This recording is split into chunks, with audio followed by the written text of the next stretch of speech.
Good morning, student. Today we will study the poem which is class 10th 11th poem. That is the name is the poem is Laburnum Drop, that is composed by Ted Head.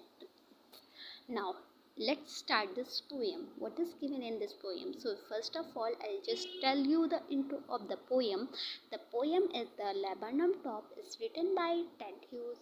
It is about a repaying relationship between the laburnum tree and the goldfinch bird.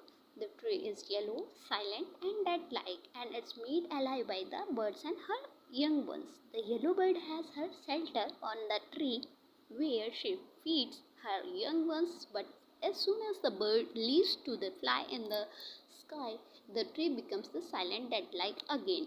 इस poem में आपका जो एक relationship बताया गया है एक tree और एक गोल्डफिंच बर्ड और उसके यंग वंस के बीच। वो ट्री जो कि पहले बिल्कुल डेड लाइक सा रहता है, बिल्कुल मरा हुआ सा रहता है, साइलेंट रहता है, वो गोल्डफिंच बर्ड आकर उस पर क्या करती है, उसको मोशन में ले आती है।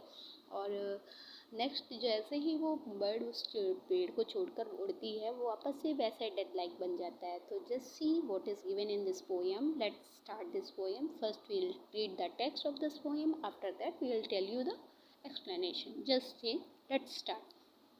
The laburnum top is silent, quite still. In the afternoon, yellow September sunlight, a few leaves yellowing, all its seeds fallen. Till the goldfinch comes with a twitching chirp, a suddenness, a starland at a branch end, then sleek as a lizard, and alert and abrupt. She enters the thickness, and a machine startup or of chittering and the tremor of wings and thrillings. The whole tree trembles and thrills. It's the engine of her family. She struck it full, then flirted out to a branch and showing her barred face identity mask. Then, with airy, delicate whistle, chirp, whispering, the sea launches away towards the infinite, and the laburnum subsides to empty. Now let's start this poem explanation stanza wise. The first stanza, the laburnum top is silent, quite still. In the afternoon, yellow September sunlight, a few leaves yellowing, all its seeds fallen. In the above lines, the poet Ted says that he saw a laburnum tree कि उसने एक laburnum tree देखा whose leaves were yellow, जिसकी leaves, जिसकी पत्तियां पूरी yellow थी. The tree's top is still and silent. Tree का जो ऊपरी भाग था वो बिल्कुल शांत, बिल्कुल सीधा खड़ा हुआ था. In the daytime of September month, और ये डे का टाइम है, मतलब दिन का समय है. सितंबर मंथ चल रहा है, मतलब कि ऑटम सीजन है. एंड जो ट्री के सारे सीड्स हैं that they all had fallen, वो क्या है, पूरे गिर चुके हैं. The poet has use the word yellow for leaves. यहाँ पर हमारा जो पोएट है जिसने येलो वर्ड यूज़ किया है, उसने ये येलो वर्ड लीव्स के लिए यूज़ किया है और सनलाइट के लिए यूज़ किया है. Yellow symbolises silence, death and beauty. Yellow का जो है हम सिंबल यूज़ करते हैं किसका, साइलेंस का, डेथ का और ब्यूटी का सिंबल हम येलो को यूज़ करते हैं. He describe the whole scene of the tree with this colour. और हमारे पोएट ने ये पूरा जो सीन है वो डिस्क्राइब किया है इसके कलर के साथ. तो let us next stanza just see. Till the goldfinch comes with a twitching chirp, or suddenness, a startlement at the branch end, then sleek as a lizard and alert and abrupt, she enters the thickness and machine startup of chittering and a tremor of wings and thrilling. The whole tree trembles and thrills.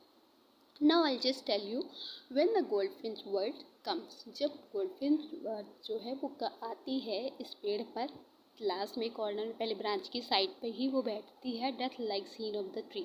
जो tree था बिल्कुल death जैसे, मतलब जैसे कोई dead person रहता है वैसे ही था. एंड वो जो चिड़िया है makes a sudden chirp sound. वो चिपरिंग का साउंड, चहचहाहट का साउंड एकदम से करती है आकर. The bird while being rapid alert. जो वर्ड बहुत ज़्यादा रैपिड थी, बहुत ज़्यादा तेज़ थी, बहुत ज़्यादा अलर्ट भी थी बिल्कुल, और प्रिकॉशंस भी थी. मतलब ना जैसे लिज़ार्ड होती है छिपकली, बिल्कुल हल्की सी वाइब्रेंट होती है ना, भाग लेती है, बिल्कुल शांति के साथ आती है ना, वैसे ही वो बर्ड वहाँ पे आती. तो वो चीपरिंग साउंड के साथ है बिल्कुल, बट जैसे ही वो एंटर करती है बिल्कुल शांति से एंटर करती है, sits on the branch of a tree, और बैठ जाती है ट्री की ब्रांच पे।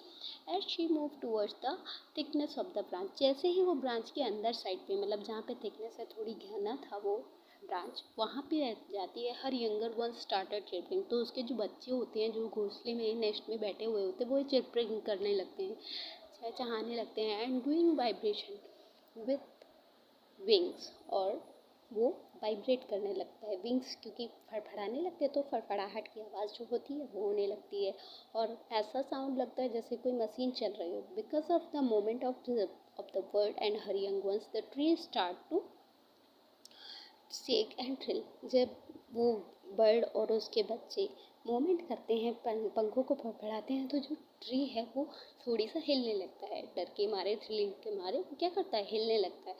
The poet has given two opposite scenario of the tree. अब इस स्टैंजा में हमारे पोएट ने दो सिनेरियो दिए हैं। पहला तो ट्री जब पहले था तो वो कैसा था, डेथ लाइक था, स्टिल था, बिल्कुल शांत था, और देन गिविंग अ लाइफ, फिर उसमें क्या आ जाती है, लाइफ आ जाती है, और वो शेल्टर देता है, किसको शेल्टर देता है, बर्ड्स को और उसके यंग वंस को। Now the third stanza, it is the engine of her family, she strong it full, then flight out to a branch and showing her bird face identity mask. अब यहाँ पे तीसरे हमारे paragraph है, तीसरे stanza में हमारा पोएट कहता है it is the engine of her family, जो हमारी गोल्ड फिंच है क्या है, वो इंजन है उसकी फैमिली का। तो यहाँ पे मेटाफर यूज़ हुआ है क्योंकि इंजन है भाई। शी स्ट्रॉक इट्स फुल, तो क्या करता है, the laburnum tree and the goldfish bird is the engine of her family, she provides food to her young. भाई इंजन कैसे हुआ भाई, क्योंकि चिड़िया क्या आती है, अपने यंग वंस को खाना देती है, and move to the other branch, और वो खाना देकर क्या करती है, दूसरी ब्रांच की ओर एंड तक, एंड के पास पहुंच जाती है। Her dark face, strip face is a visible as her body is yellow coloured and hide behind the yellow leaves of the tree. अब उसका जो काला चेहरा है, क्योंकि गोल्डफिंच बर्ड हमारी येलो कलर की होती है, लेकिन उसका जो काला चेहरा है, क्योंकि वो ब्रांच के लास्ट में आई थी, तो उसका काला सा चेहरा दिखने लगता है, आइडेंटिफाइड होने लगता है कि उस पेड़ पे कोई बैठा हुआ है, मतलब कि वो चिड़िया का जो आइडेंटिटी है वो दिखने लगती है, क्योंकि उसके विंग्स तो पूरे छुप जाते हैं, क्योंकि चिड़िया तो हमारी येलो कलर की है और हमारा पेड़ भी येलो कलर का है, तो वो लीव्स के कारण उसके पंख जो है वो छिप जाते हैं, लेकिन उसका जो मुंह है जो ब्लैक कलर का है वो बाहर दिखता है। Now then with airy delicate whistle cheer whispering she launched away towards the infinite and the laburnum subside to empty। अब जब क्या होता है, जब वो एंड पे पहुंच जाती है ब्रांच के, देन सडन से वो अजीब सी एक चिपरिंग साउंड करती है, विशलिंग का साउंड, जैसे कोई विशल करता है ना वैसा साउंड करती है। And the bird make a sweet chirping sound, एक बहुत मीठा सा चिपरिंग साउंड करती है, जैसे विश्वर करता हो कोई, and flies away towards the infinite, और वह वहाँ से उड़ जाती है आकाश की ओर। It again makes the laburnum tree silent and death like, और वापस से जो हमारा लेबरनम ट्री था जो थोड़ी देर पहले लाइव था, वो वापस से डेथ लाइक हो जाता है। So let's start the poetic devices, let's see what is given here. First of all, in this poem, alliteration is used. You will see in the poem the first stanza, September sunlight tree trembles। यहाँ पर क्या है, September sunlight। अब देखेंगे कि सितंबर में भी ऐसा आया है और सनलाइट में भी ऐसा आया है। तो जब वर्ड की स्टार्टिंग में आपका कोई लेटर आता है, दो वर्ड्स में वही लेटर आता है, तो वो क्या होगा, that is alliteration. Tree trembles और सितंबर सनलाइट में एलिट्रेशन का यूज है। Now the second is simile, you see sleek as a lizard. In the second stanza it's given sleek as a lizard.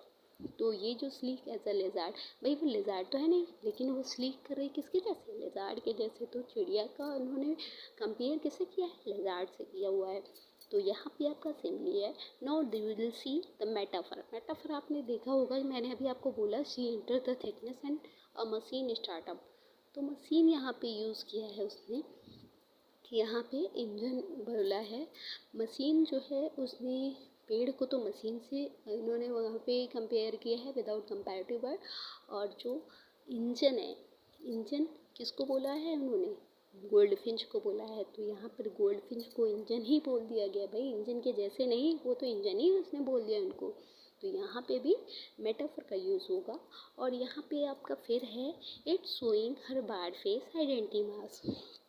तो आइडेंटिटी मास्क, उसके face को तो उन्होंने identity mask बोल दिया भाई। तो यहाँ पर भी आपका मेटाफर है। Now next is personification. Personification आपने देखा है कि ट्री ट्रेम्बल्स दिया है, थ्रिस दिया है। तो भाई ट्री कब से डर के मारे कांपने लगा, भाई कब से हिलने लगा ट्री, अपने आप से हिलता है क्या? ट्रेम्बलिंग कौन करता है? हल्का फुल्का मूवमेंट कौन करता है? ये तो हमारा ह्यूमन बीइंग करता है भाई।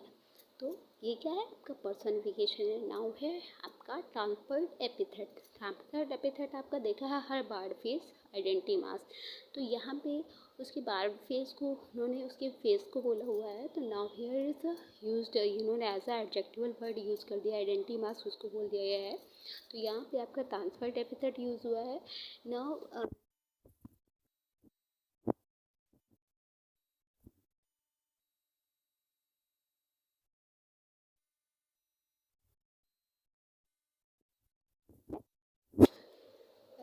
next chapter in next video. Thank you and have a nice day. Bye.